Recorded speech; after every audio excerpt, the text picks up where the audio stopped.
When you hear that word that starts with the letter C, cancer, it just does something. I can't describe it. It just does something to you emotionally and physically. And I just thought I was going to die. Here I was, 24, been teaching for a couple of years, and never thought in a zillion years that I would have cancer in my teeth. And that was hard to take. Did you think God had let you down? I was wondering where was God? Why did he allow this to happen? Did it bring you closer to him, or? At first I questioned him, and I couldn't understand. And that's the part I could not understand, why he had allowed this to happen to me. You just have to put your faith and keep your faith and trust in God, and just trust him, knowing that what has happened to you, it didn't catch him by surprise, and all that he's waiting for you. Come to him and let him walk with you through process. And he's been so good to me, and he has been so faithful to walk with me through whatever, with the car accident, with the cancer, and even now with some health things that I face each day. And there are times I do get down and I wish things were normal for me. I turn to him for his support and his help. Thanks for joining the podcast today for the Soulful Side of Life. And I want to interview you or just talk about two very big events that happened in your early 20s, and to talk about how you overcame them, and any sort of thoughts or advice you have for someone who's also in their early 20s, or just people in general who've faced like two big, overwhelming life events, and how, any thoughts you may have of advice on how they can get through it. When you were 22, you got into a very bad, critical car accident, and then 2 years later, you were diagnosed with cancer, and that's a lot to deal with in your early 20s, especially when I feel that your 20s are a time, a decade to try to figure out who you are, and you're moving out of the late teen phase, and when you're starting your first job and becoming an adult, or trying to. And yeah, these are big things that you went through. So starting with the car accident, you were a recent university graduate, and you had gotten your first job offer that you were about to start for the school year because you're an elementary school music teacher. What was that like, that day like, that you got into the car accident? Well, Allie, thank you for having me, on your podcast. It started out as a normal day, any Sunday. And I was a musician at a church in a small town right outside of Columbia. And that particular Sunday, the children's choir had two anniversary programs at two different churches to perform at. And one of my first cousins, she was a student at USC, and she was spending the weekend with us. And so she wanted to go with me, to the church and see where, I was a musician at. And that afternoon, after the church service, we made our way to the first church. And then the children performed. And then we left from there and went to the second church. And the children performed there, and they did wonderful at both churches. And I really don't remember. I don't remember the first church, But the second church, I remember us walking back to the car, and my cousin, she was complaining. She was walking a little bit behind me. She was complaining about the high grass. And I said, oh, stop fussing. Just stop fussing about the grass. And as we're almost to the car. And we got in the car, and I don't remember. Anything? They had to call an ambulance, obviously, and you had a broken shoulder and a collapsed lung and a cut on your head. What had been told to you that had happened, like when you came to some days later? Well, I guess, after the accident, I thought I had fallen asleep, and I was wondering, why did I fall asleep at the wheel? And I didn't realize I was in an accident, and I went to move. I remember opening my eyes, and I could see the windshield was just all cracked. And I tried to move, and the pain was really bad. And the lady said, she said, "Don't move." She said, "Help is on the way." And you had been at trying to make a left turn. Yes, from what I was told, I um, was going to make a left turn onto this main road, and a truck ran into me. I was given the ticket, that it was my fault that I had turned out into oncoming traffic. But you couldn't see because Right, the the bushes were overgrown, and I think I had to pull out further. And in order to see right, and a truck hit you and yes, and I don't recall. Um, after that. no, like I said, I woke up and the lady told me not to move. Help was on the way. And to make it worse, it was your godmother's car, and she died like a day or two later, because she was in the hospital for open heart surgery, and you were. Right, I was keep driving her car.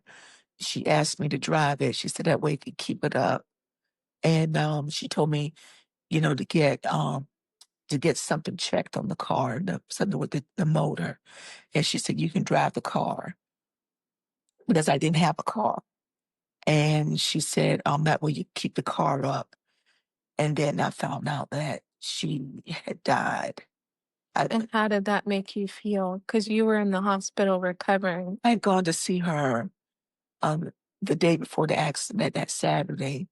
And she'd asked me, did I take the car to get it checked out and so forth. And I was going to go see her, that week. But, you know, after I think because that Monday was Labor Day, it was Labor Day weekend when the accident occurred. And I think, if I remember, she must have died like that Tuesday or Wednesday. And I just felt so bad. And I remember I broke down and cried because I thought it was my fault. I thought that when she found out about the accident, that it just caused trauma to her. But I was told, said, no, it was not my fault. That it was something that her heart just wasn't functioning right. And it took me a while to process that it was not my fault. But I felt guilty because I kept saying, if that had not happened, she would have still been alive. So it was a toll on me. Yeah, and at 22 years old to have to deal with that. Um, what was the recovery like? The process? Um, I didn't have any problems recovering. I had to have a chest tube put in on my right side for my right lung. And I'd had my left shoulder was broken. So they had to turn me from side to side. They were, I can't remember how frequently, but that was an ordeal. because they didn't want me to stay in one position. And then you had a tube in, right? Yeah, on my right side. So, when the nurse came in to turn me to my right side, with the tube, it hurt really bad. Um, and then coming in to put me on my left side with my left shoulder, that hurt really bad. But I knew they were doing what they had to do, and I did my best to cooperate in spite of the severe pain I experienced. And then the days when you were at home, did that bring any kind of depression or sadness, or because you couldn't start your job? Well, no, I had started my job. Oh, so the I had gate. started in Oh, August, okay. and I was missing work. I had just started. I felt bad about How long had you been in? 2 weeks? probably about 2 weeks, and I felt so bad about having to miss weeks of work. But with my mom had worked in the hospital, she helped me. Mm-hmm. She helped me tremendously, and if I wanted to lay down, helping me to lay down, for me to get comfortable to lay down. Um, and I didn't do much movement because it just hurt so bad to move, so bad. But I made it through. Amen. That's great. Yeah, it's not easy.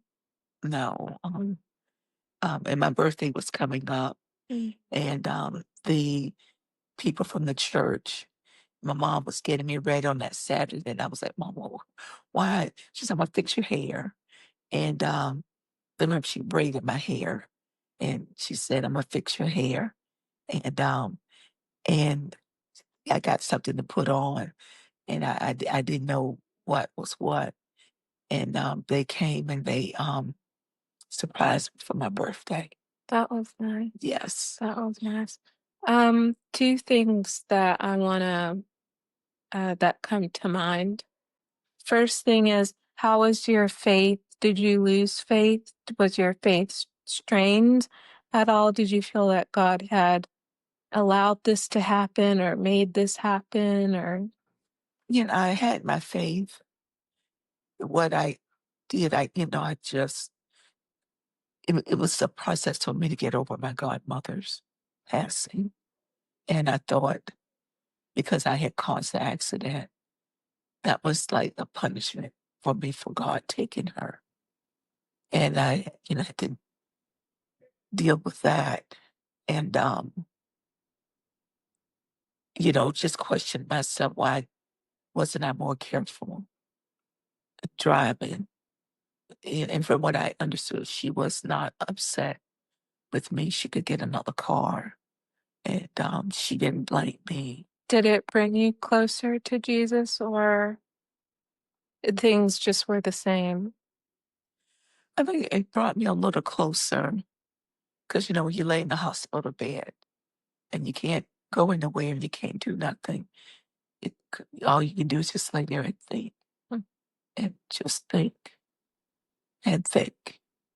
So it was a time for me to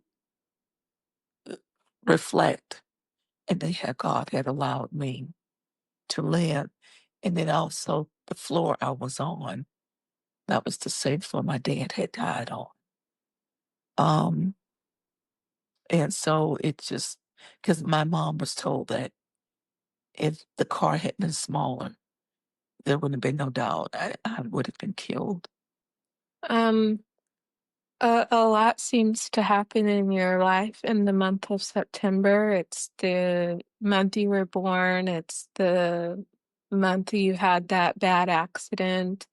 But also around, and it's also the month your father died when you were 11. Um, it's probably also the month I was conceived. I think it's somewhere around September. That would make 9 months. But, um, In that same time, that same weekend, you met Dad, like the day before your car accident, or was it 2 days before? No, it's the day before. So September's a lot seems to happen in your life. Um, what was that like? Obviously, you didn't know you were going to end up marrying Dad, but I guess you had this kind of excitement. He's somebody that you had seen before because you played for a lot of funerals and he worked at a funeral home at that time, and you would watch him preparing people for open caskets and but you'd never talk to him. But by random chance, the day before your car accident, you were at a gas station filling up your godmother's car, and then he asked for your phone number. What was that like? I had overslept that Saturday morning, and my intention was to get up early and be walking out the house when Mama got home. Because I figured Saturday people take their cars, and I said, "Gosh, I'm gonna, be there the whole day at the station." And I woke up with, That's when gas stations had mechanics. yes, yeah, people could check the car for you. And I woke up when Mama was coming in the door, and I remember saying, "Oh goodness, I meant to be dressed and ready to walk out when she walked in, so I could get to the service station early and get the godmother's car checked and so forth." But I guess it was not meant for me to um, get there the time I wanted to. Mhm. And then, of course, after they had checked the car and everything was fine, and I was getting the car, I was filling the car up because she told me to do that. She said, "Fill the tank up," and he pulled up with the hearse to fill the hearse up, and and he talked to me, and um he thought I had gone to the same high school he went to, and I said, "No, I did not go to the same high school. I didn't graduate." And I told him which high school I went to, and I saw the funeral home he was working for, and I asked him about it was a baby that my mom had taken care of in the hospital, and the mother didn't want the baby, and it was another nurse who worked with Mama who ended up getting the baby to take the baby home, and the baby had been in ICU from birth, and I think the baby was maybe a year old when the baby died, a little over, died at home with this nurse who had taken him home, and I thought maybe because I had played for the funeral, and she wanted my sister and I to play for the funeral, and I thought maybe he might have remember seeing me play, and he remembered. Mm. He remembered the baby, and he had worked on with the baby to get the baby ready for the service. So I thought maybe that's probably where he might have thought. Remember seeing me and my sister there playing for the funeral. You weren't turned off by a guy driving a hearse asking for your phone number? No, it didn't. No, it didn't bother me. It didn't bother me. I guess those were the days in the early 80s when men went up to women boldly and asked for phone numbers. I think a lot of women today have scared men off, and men don't approach women like that the way they used to. Um, yeah, people don't trust people. Right. And yeah, I wouldn't have I don't think I would have given a guy my number, whether he's in a hearse or not, from a gas station. Well, I went to go see my godmother that afternoon to let her know I had got the car checked and filled it up. And I told her, I said, I met this guy at the service station.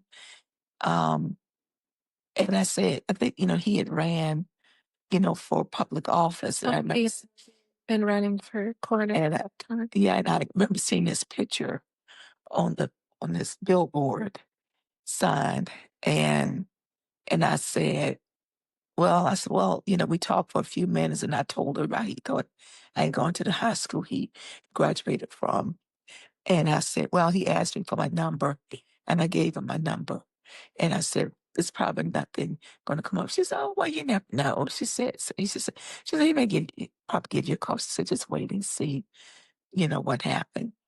And, he didn't call that day, that Saturday, but he called that Sunday. And then when he called that Sunday, my sister had told him that I had been involved in a real serious accident. And he came to see you every day. Yeah, he came to the hospital that Monday. I can't remember was that Monday or that Tuesday. And he had brought flowers and so forth.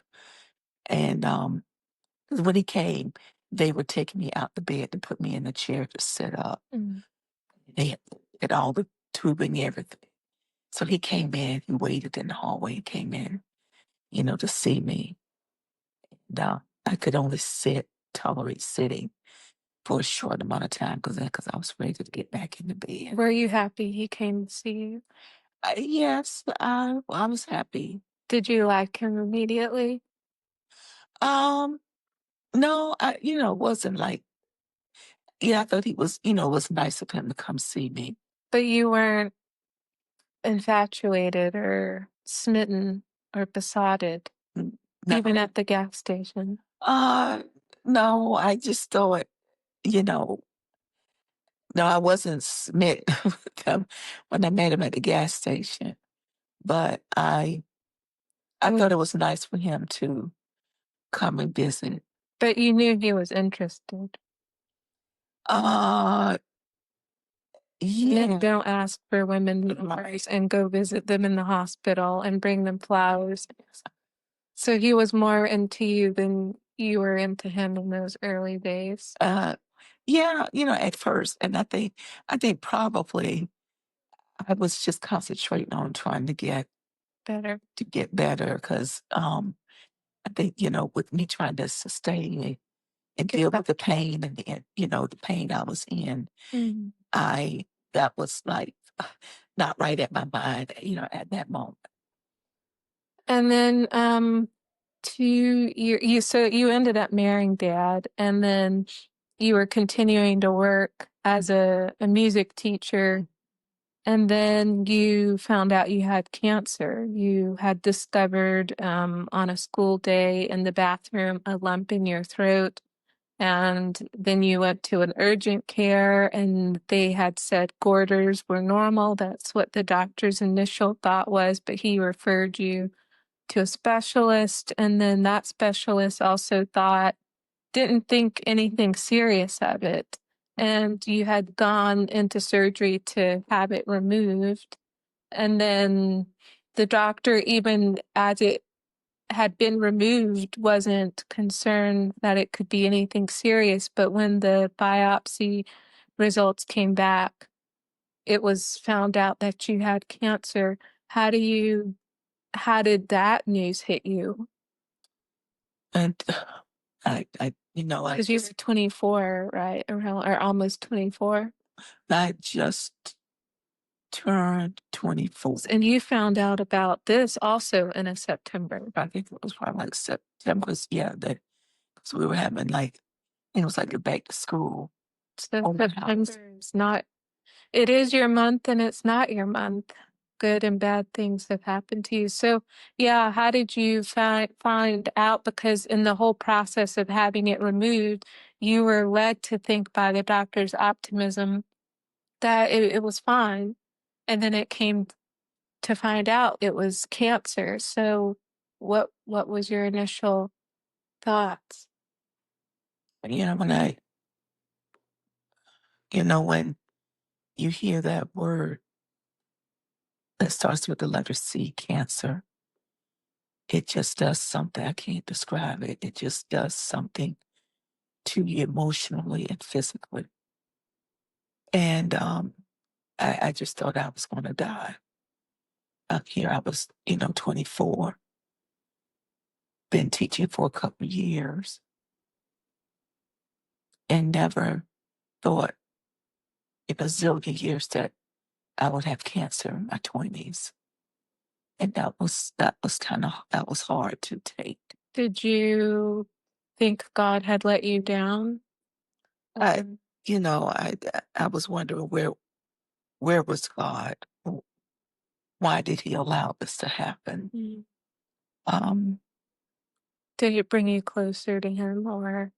at first I questioned him and I couldn't understand. And that's the part I could not understand why he had allowed this to happen to me. And the day after my second surgery, because the surgeon told me when he told me that it was cancer from the final lab report, he said, I have you scheduled for surgery the next day because he almost discharged me from the hospital. And he said, if I had to discharge you would have to be readmitted. And and he said, I have no choice because we don't know whether it has gone to the other side of your thyroid. So, Because it's thyroid cancer that you had been yes. diagnosed with. And yes. And so even the oncologist came to see me that night. And I was just, I, my emotions were just shredded. And he told me, he said, the surgeon has no choice but to take you back. He said that's the only way because we don't know whether it has gone spread to the other side, and we've got to get it out. And so you had that surgery and then you had to undergo radiation treatment. Iodine radiation. And you had mentioned before that you were the first person in Colombia that had that kind of radiation. There was a lot of medical students and staff in the room when you. Yeah, I think maybe in the United States, I could have been like the first or second person to Because they get had this to prepare your room, right? And what was that like? And They covered the floor. with what? I can't remember what it was that they covered the floor with. And anything that is like that, they didn't want me to contaminate. They covered it. Um, and my food was going to be taken off the regular tray to placed on a cardboard tray, and I was going to have plastic utensils. I couldn't have metal. Um, when anybody came in the room with me, they had the amount of time, because my body was throwing radiation off to them, and someone's going to come in each day with some like a counter, and I would have to stand, and they would stand and hold it to see how much radiation was still in my body. How many treatments of that did you go through? One. Oh. Do they still do iodine radiation? I think so. So I see.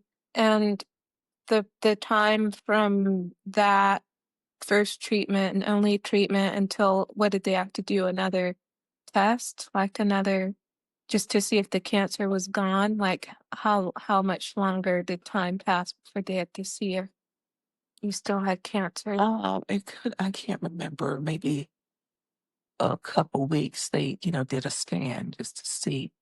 And And everything looked good. There was no sign. did you have to return a year later to do another scan? No. And, I was going to and I would be on thyroid medication for the rest of my life. Because you don't have that. And the medicine does what the thyroid would have done, the function of the thyroid. I see. What thoughts and advice do you have to somebody who's in their early 20s dealing with something overwhelming. You just have to put your faith and keep your faith and trust in God, and just trust Him, knowing that what has happened to you, it didn't catch you by surprise, and all that He's waiting for you to come to Him and let Him walk with you through the process. And He's been so good to me, and He has been so faithful to walk with me through whatever, with the car accident, with the cancer, and even now with some health things that I face each day. And there are times I do get down and I wish things were normal for me. I turn to Him for His support and His help. And then I get my Bible out to read His words, and He speaks to me, and He reminds me I'm not in this alone. I guess that's why it's for those who may not believe in God or have another religion that where there is like not the same God that you believe in. Um, the great thing about the God that you believe in, which is Christianity and the power of Father, Son, and Holy Spirit, is that you don't have to carry those things alone. Because life throws things at everybody, and I don't know how people who don't have a relationship with God or even nominal Christians who really don't walk with God get through life's overwhelming moments, but that's the beauty of Jesus and the Father and the Holy Spirit, that you can offload, and there is real comfort there to get through the most painful of situations. But for those who don't have faith or share your faith or have faith at all, what are some things that they can do because they still are carrying a burden?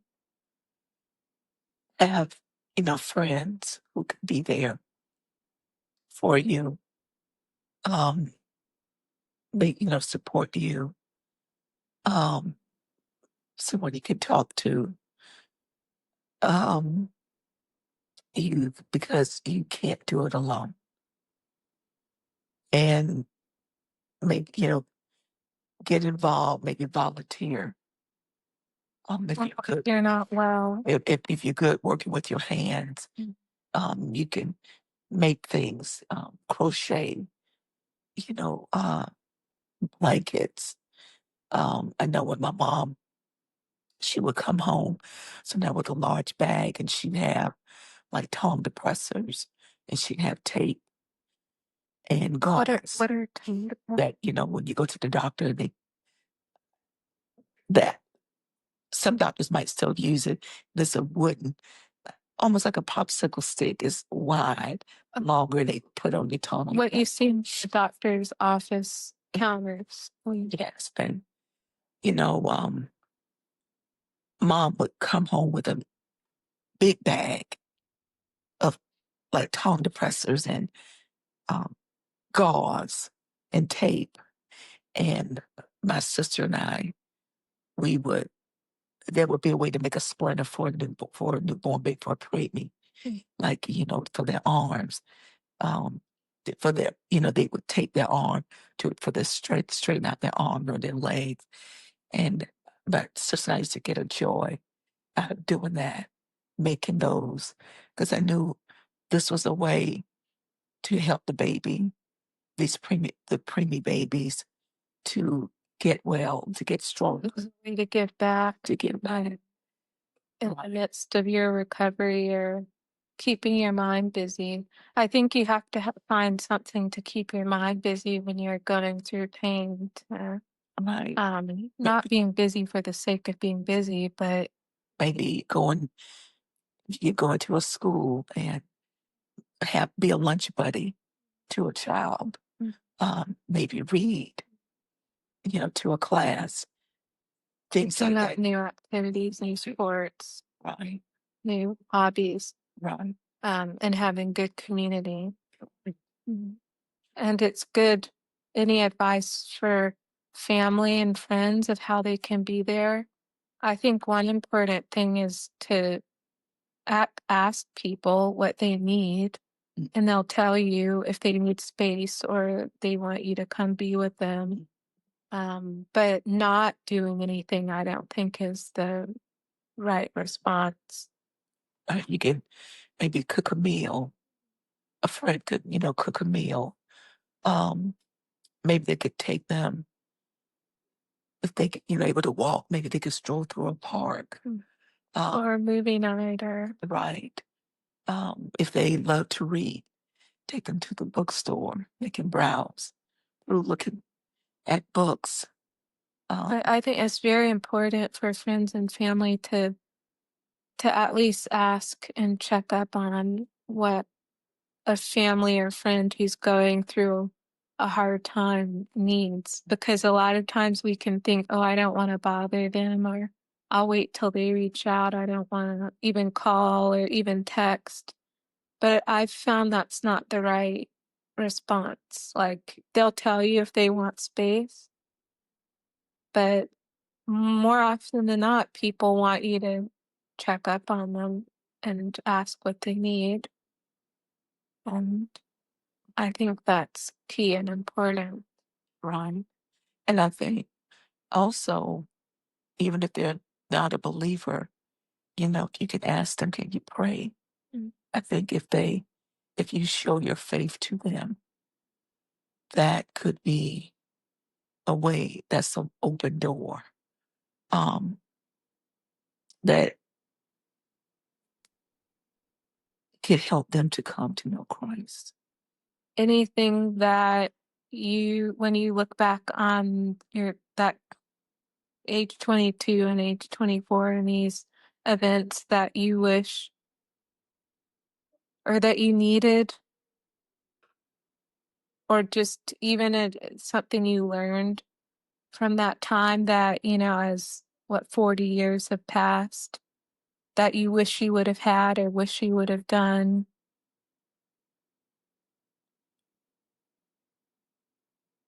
I'm grateful for what was done for me at that time. And when I look back and think about my experiences, I think, the best thing is just knowing that you have somebody there for you. And, To not do it alone. Yeah. and that's when to, as a Christian, your church family, a small group, I think about the times my Sunday school classes come in, my Bible study group has, done something, members have done something. Um, it just gives you a good feeling and it helps you. It's a reminder that we're to bear each other's burdens. It's a reminder that we're to live in community and be there for each other. Um, I think now in these days, not many people want to help carry each other's burdens, and it feels and seems that people are a lot more selfish than they were 20, 30 years ago. But there's still a lot of good-hearted people, like your Sunday school class, and people at your church do look out for each other in a really good way. Um, but it's just a reminder in a world that's ever more selfish to to bear, as Jesus said, bear with each other's burdens, which means carry each other's burdens, which means if there's somebody suffering or hurting, if you can help them in any way, opening up your home, helping with money, if that's wise, visiting people, to do it. Yes. It's you. This is what God has commissioned us to do. And we look at the first century church, how they gave to those who are in need, and they did it cheerfully. Mm. And the Bible says that God loves a cheerful giver. And so when we do for others, we're doing for Him, because as Christ said, you know, when I was sick, when I was in prison, when I was in need, you did these things for me, And even if you give a cup of water, right? And the disciples, the people wanting to know, well, Lord, when did we see you sick? When did we see you hungry? When did we see you naked? When you was in want? And He said, when you do unto the least of these, you have done it unto me. mm, So I'm mindful of that what I can do for others, mm, you I'm do doing for, it. for God. Yes. Yeah. I think that's the takeaway from this is when there's a moment to help someone and not be like, the parable in the Bible of the Samaritan. He had gotten beaten up, or there was a man that had gotten beaten up, and then a priest passed by and did nothing, and then another man passed by, and I think it was a Jewish man that had gotten beaten up, and then one of his own kind passed him by, the priest passed him by, but it was the Samaritan that helped. And in the Bible times, Samaritans and Jews didn't get along, and he even paid for his recovery. Mhm. Um, and did he rub oil on his wounds or whatever? He helped him. And it's a reminder to us to not be looking even for anything in return, or how does this benefit me if I help this person, but just to do it willingly without motive Without grumbling. Yes. and to serve, because our mission in life was to serve. And that's my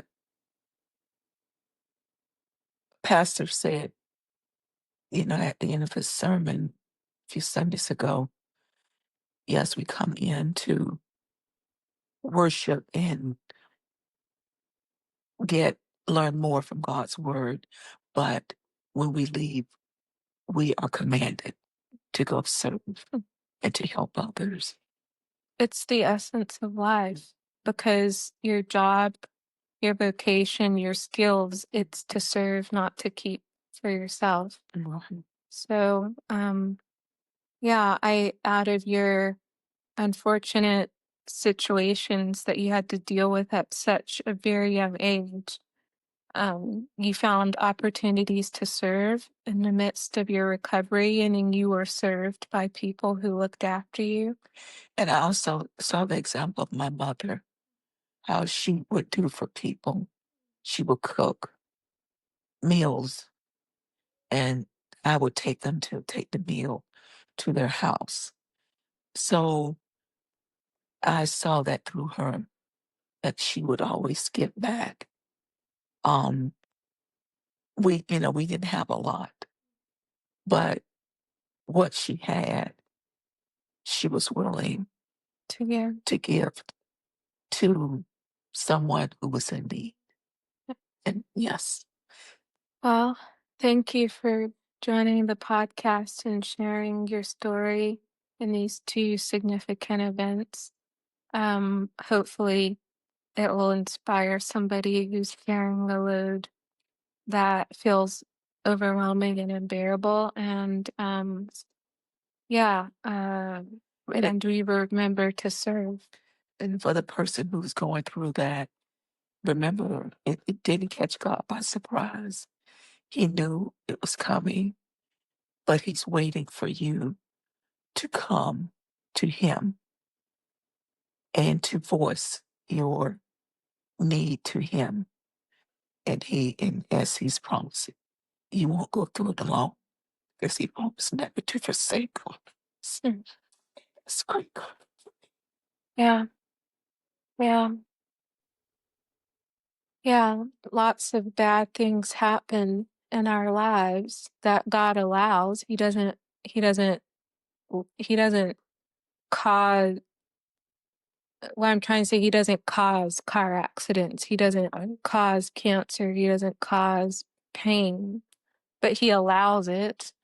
For whatever reason. It could be to strengthen us, to grow us, to use it to be encouragement to somebody else who may be going through that same thing, and we can counsel them, or to start foundations and causes that bring awareness to pains. But I think it's important to walk away with that, even for those who are questioning God and who think that he allows pain and suffering, to remind people that he doesn't. He allows it. And Jesus said that in this life we will have pain. There's nobody who's not going to go through any pain, but suffering and pain draws us closer to God, and it's all a part of the larger picture of salvation. And yeah, we can't expect a life without pain and suffering, uh, but we can get through these things. So, Yeah, and we can get through them because of his promises, and he always remains faithful and he keeps his word. So the times, like I said, with some of the health things that I'm facing, and I get down. Um, but then that's when I say, Father, don't forsake me. I I need you. I need to feel your presence. And I get a comforting feeling. And I know the Holy Spirit has come and he's here. I'm here with you. mm, I go through this alone. yeah. And even if somebody dies from cancer or somebody dies from a car accident, and God's grace was on your life to not uh, die from both of these events, because you could have. But if somebody does die, it can be easy to think, where is God? He's awful. He allowed this, or he caused this. Right? And there's been so much suffering throughout human history, and you wonder where God is. But because of sin and the fall and brokenness of this world, and that's a whole nother conversation. But if things go south and they happen not in the way that you want them to happen, God is still good. He's still righteous, and he knows what he's doing. He's still sitting on the throne. And in those moments, we have to run to him and not allow bitterness to come in. And that's what the devil wants, is for us to turn from God in these moments. But if we just turn to him and cling to him in the midst of the pain and in the darkest days and in the confusion of it all, it's a moment of our relationship being strengthened with him. The only thing I'm trying to say is, don't lose your faith in God when somebody hurts you, or when your loved one dies of cancer, or someone dies of a car accident, or they're left a paraplegic or in pain. Like, don't let your heart become bitter as a result, and let that draw you closer to God. So, yeah, thank you for joining the podcast. Well, thank you for having me. Yeah. Thank you. I hope that you enjoyed this podcast episode and that you have found a soulful connection to the conversation. God bless you, and until the next episode, go bless somebody else.